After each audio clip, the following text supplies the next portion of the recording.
Siap, Bapak. Bismillahirrahmanirrahim. Assalamualaikum warahmatullahi wabarakatuh. Waalaikumsalam. Waalaikumsalam warahmatullahi wabarakatuh.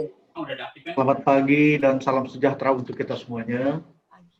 Yang saya hormati Bapak Dr. Muhammad Hasbi, Direktur PAUD, Dirjen PAUD Dasar dan Menengah Kemendikbud, yang saat ini masih belum bergabung. Mudah-mudahan sebentar lagi beliaunya akan bergabung bersama-sama dengan kita. Kemudian yang saya hormati para narasumber, baik dari Dirjen PAUD maupun dari organisasi mitra atau dari Yayasan Hang Tuah. Kemudian para guru PAUD yang cantik-cantik, peserta BIMTEK, dan para undangan sekalian. Pertama-tama, marilah kita selalu dan tidak henti-hentinya untuk memanjatkan puji dan syukur kehadirat Allah SWT, Tuhan yang Maha Kuasa, karena atas berkat rahmat dan karunia-Nya kita dapat bertemu kembali setelah tanggal 10 kemarin. Siap, tanggal 10, Bapak. Tanggal 10 kemarin, kemudian sekarang tanggal 14, kita bertemu kembali dalam keadaan sehat walafiat pada acara pembukaan bimbingan teknis penguatan pembelajaran di Satuan PAUD. Acara pembukaan bimbingan teknis penguatan pembelajaran di Satuan PAUD yang saat ini kita laksanakan masih dalam suasana pandemi COVID-19. Dan bahkan kalau saya yakin ibu-ibu sekalian, ibu-ibu dan bapak-bapak mengikuti bahwa pada tanggal 9 yang lalu Gubernur DKI sudah mengeluarkan mengadakan konferensi pers untuk mulai hari ini di daerah DKI Jakarta dilaksanakan PSBB total. Jadi PSBB seperti awal pada waktu bulan-bulan Maret yang lalu. Kemudian kegiatan PSBB ini saya monitor kemarin para kepala daerah di sekitar Jakarta. Untuk daerah-daerah penyangga di sekitar DKI Jakarta akan juga melaksanakan PSBB secara total. Pandemi COVID-19 ini telah berdampak dalam mengubah pola pendidikan yang ada selama ini. Dan kita ketahui bersama bahwa sampai dengan saat ini, sesuai kebijakan Menteri Pendidikan dan Kebudayaan, untuk sementara waktu tidak ada pembelajaran. Mungkin lebih jelas kalau begini. Jadi tidak ada pembelajaran di kelas atau tatap muka untuk wilayah-wilayah yang masuk dalam zona merah. Yang ada adalah pembelajaran jarak jauh atau PJJ atau belajar di rumah.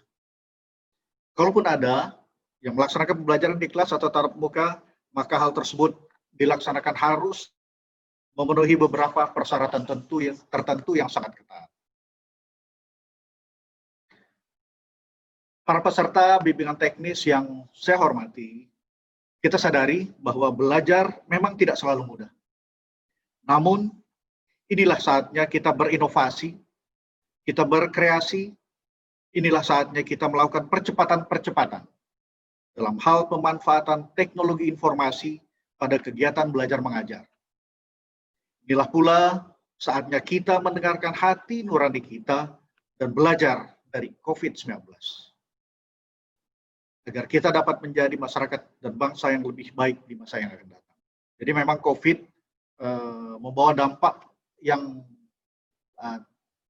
menyulitkan, namun kita harus selalu berpikir positif, kita ambil hikmah, dan pasti ada hikmah yang dapat kita ambil dari pandemi COVID-19 ini.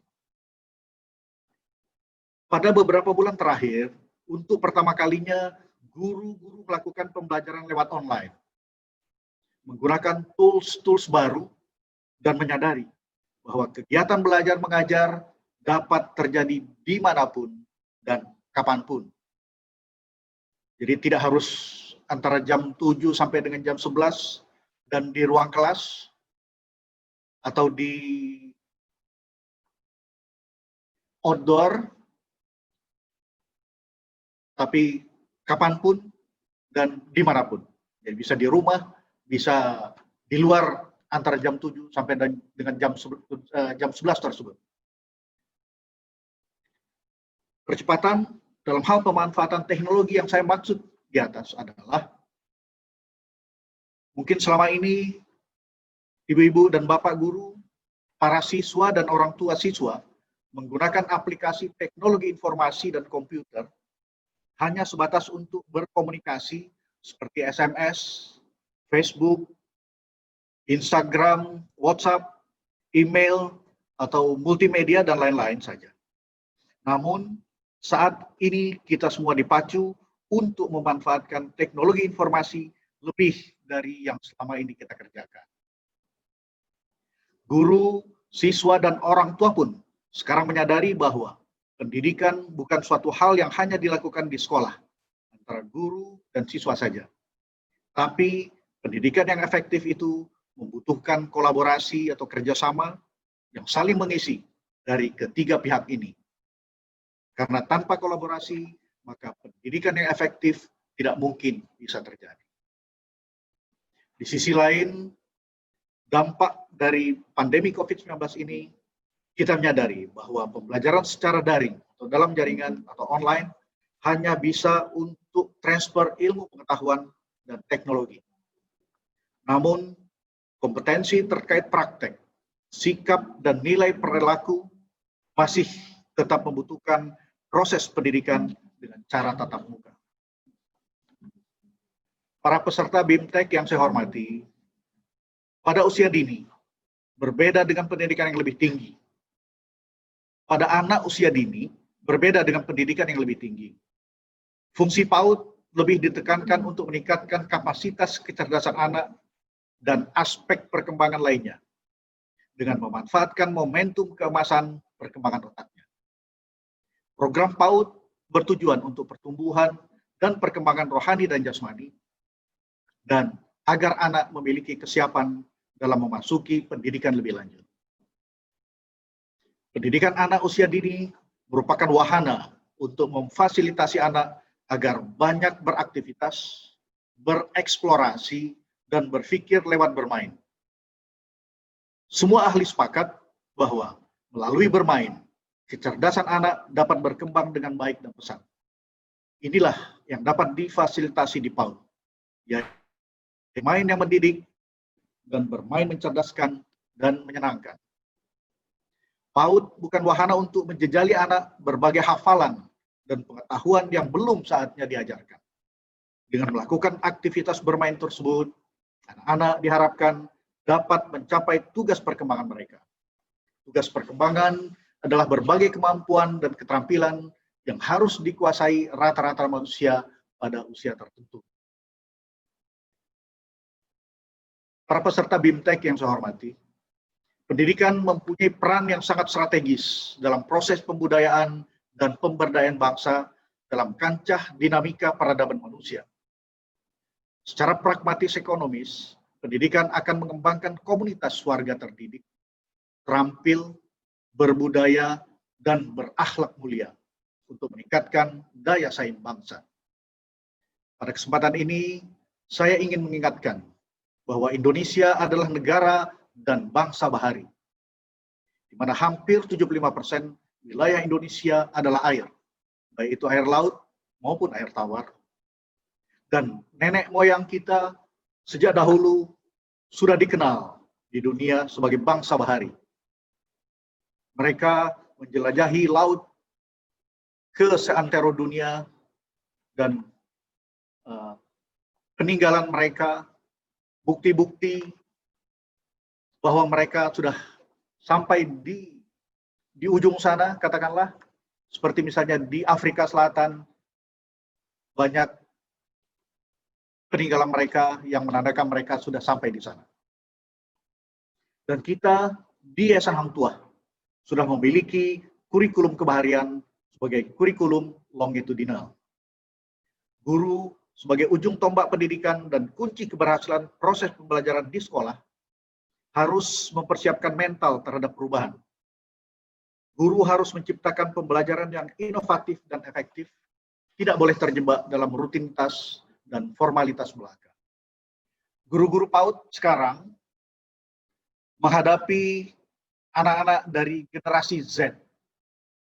Dan saya yakin kebanyakan guru-guru PAUD adalah dari generasi baby boomers. Oleh karena itu, ibu-ibu sekalian sudah mengetahui tanda-tanda dari generasi Z, mereka cepat menangkap dan lain sebagainya. Mereka kalau pegang gadget tidak perlu harus membaca cara menggunakan atau buku manualnya. Kalau kita dari generasi baby boomers harus menggunakan buku manual untuk membuka suatu gadget, komputer atau HP. Tapi kalau generasi Z, mereka diberi HP, laptop, komputer dan sebagainya, mereka langsung bisa buka dan langsung lancar. Oleh karena itu, generasi baby boomers harus menyesuaikan. Sekali lagi, harus menyesuaikan dengan generasi Z yang ibu-ibu hadapi.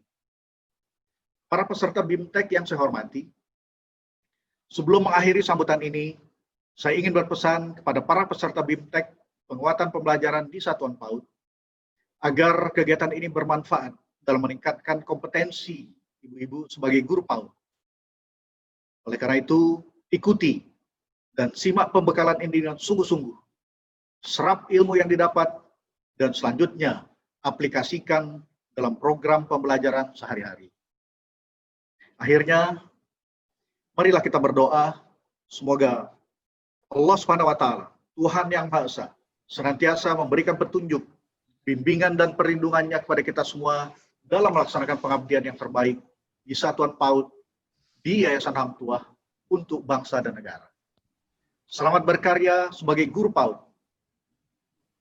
Selamat berkarya sebagai guru PAUD di Yayasan Hang Tuah.